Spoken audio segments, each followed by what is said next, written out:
In this lesson, we'll look at the events that lead to the Communist Revolution in China. We'll examine 5 separate events: the fall of the last dynasty of China, the rise of Sun Yat-sen, who will become the father of China and establish the first republic. Then we'll look at the rise of Chiang Kai-Shek, who will take over after Sun Yat-sen dies in 1925 and attempt to establish a unified China, but must fight Mao Zedong. We'll look at World War I, or the events in World War I and World War II, and see what they do to the fight between Chiang Kai-shek and Mao Zedong. Finally, after the Second World War, we'll look at the eclipse of Chiang Kai-shek as Mao Zedong pushes him out of China and onto the island of Taiwan. There are 5 main characters that we will examine today. One is Yuan Shikai, a warlord; Sun Yat-sen, who is central to early Chinese history in the 20th century; Li Dezhou, the communist theoretician who will take Marx's ideas and apply them to China; Chiang Kai-shek, the nationalist leader who will take over after Sun Yat-sen dies and attempt to unify China. But he must contend with Mao Zedong, the communist leader who takes Li Dezhou's ideas and begins a revolution and ultimately will push Chiang Kai-shek out of China. There are several terms that we will go over and that you should know. These include the 21 demands, the May 4th movement, the 3 principles of Sun Yat-sen, and the Long March. However, before we begin, let's look or re-examine the Chinese dynasties. Sui Tang Song are the golden age of China. They start around 900 or 800 CE. They are followed by the Ming Dynasty. The Ming Dynasty is characterized by the great Admiral Zheng He, who travels or sails through the Indian Ocean, stopping in India and Africa. Some historians believe he may have even moved into the Atlantic. In any case, the later Ming decided to close the navy, burn all the ships, and destroy all the evidence of Zheng He's voyages, and closed and isolated China. The Mongols take over after the Ming fall and establish a Chinese dynasty under Kublai Khan and call it the Yuan Dynasty. They are eventually taken over by Manchus, and who establish, I believe, around 1500, the Qing Dynasty.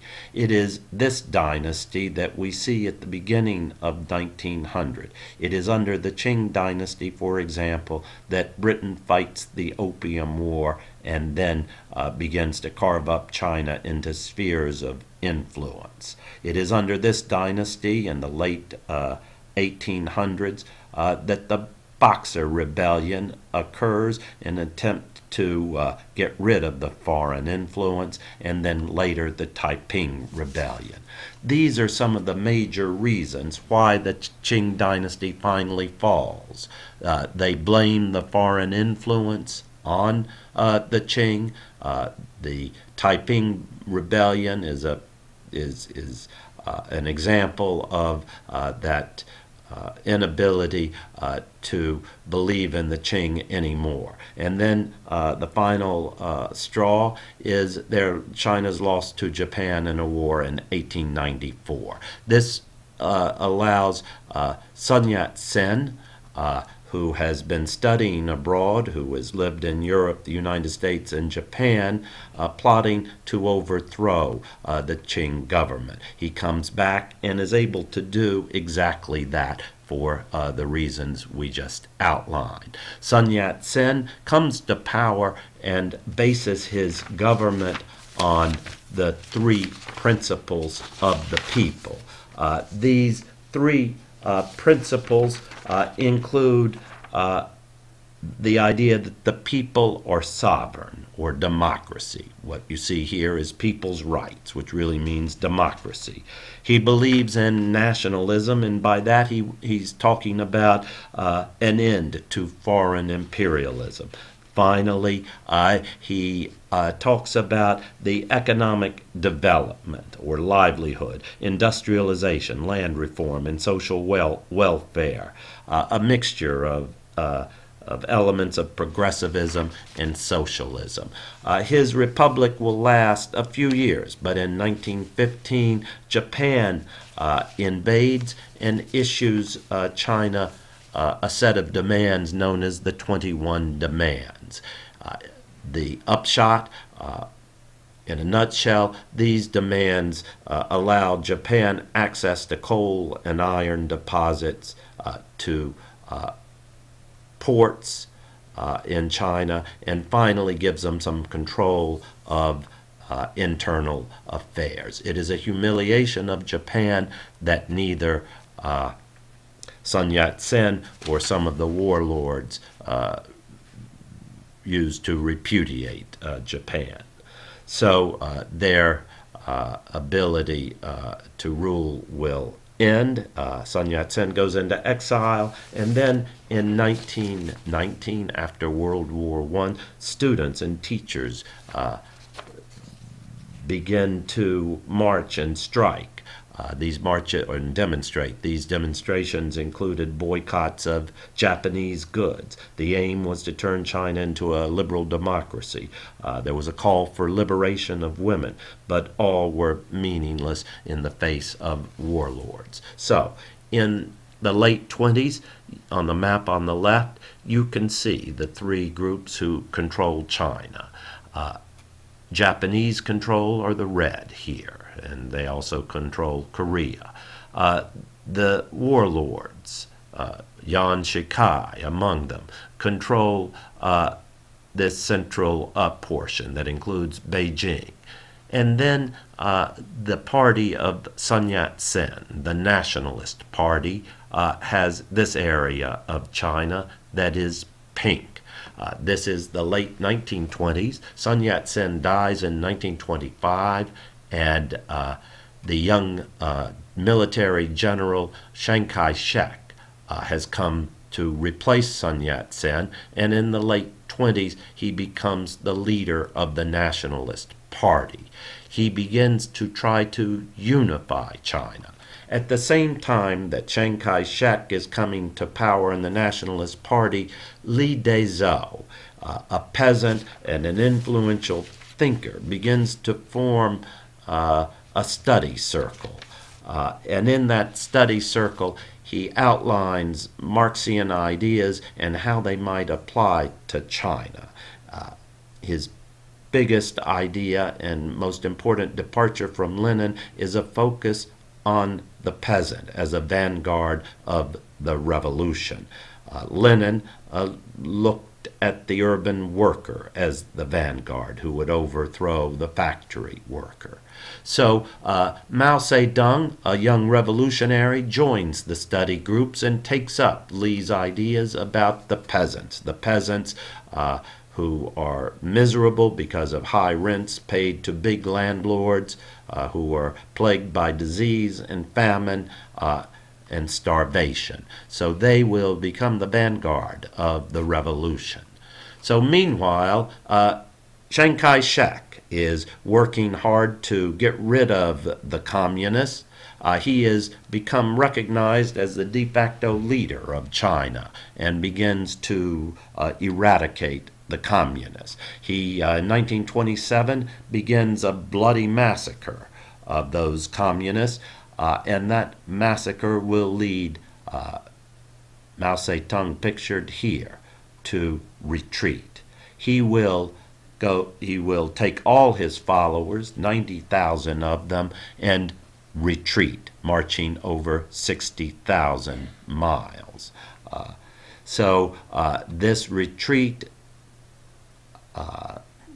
becomes legend in Mao's history.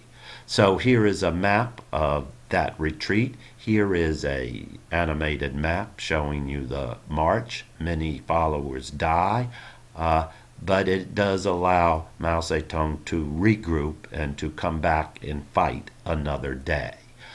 Survivors of the march help build the legend surrounding Mao Zedong. Here he is with his children in the 1930s on the march.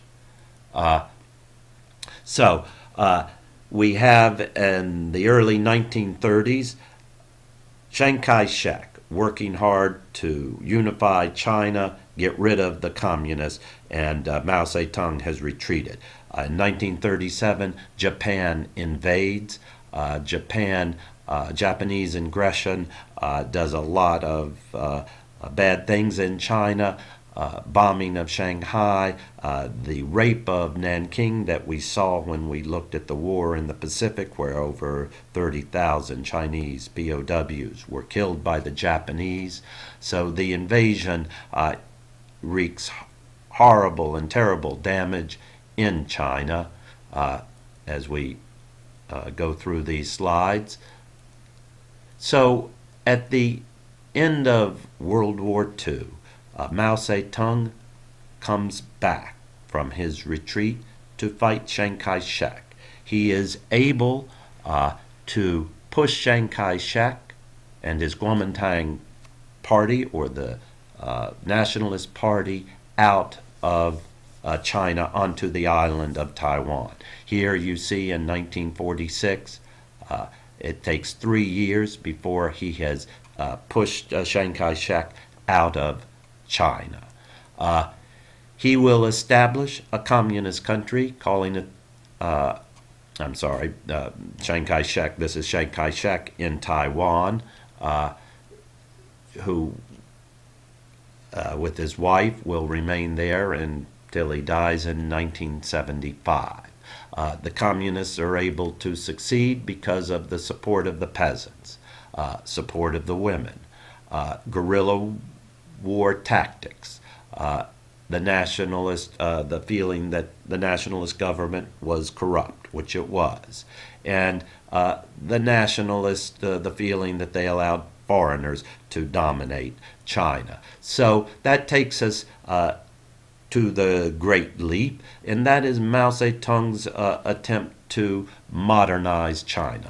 And that is what we'll look at in video on Monday. It involves a 5-year plan to increase agriculture and industry. Communes. Communes are groups of people who live and work together. Property held in common. Production quotas. All of these failed because of poor quality of products, poor weather, and agriculture. The communists under Mao, Mao will industrialize China, increase literacy, class privileges will end, rural Chinese receive health care, it is a one-party dictatorship, and denied people basic freedoms in Inner Mongolia and Tibet. We'll look at the communist state under Mao Zedong, the Great Leap, in more detail in class. But this lesson has attempted to give you the important events that lead to the revolution after World War II, to introduce you to Sun Yat-sen, Chiang Kai-Shek, and Mao's Long March.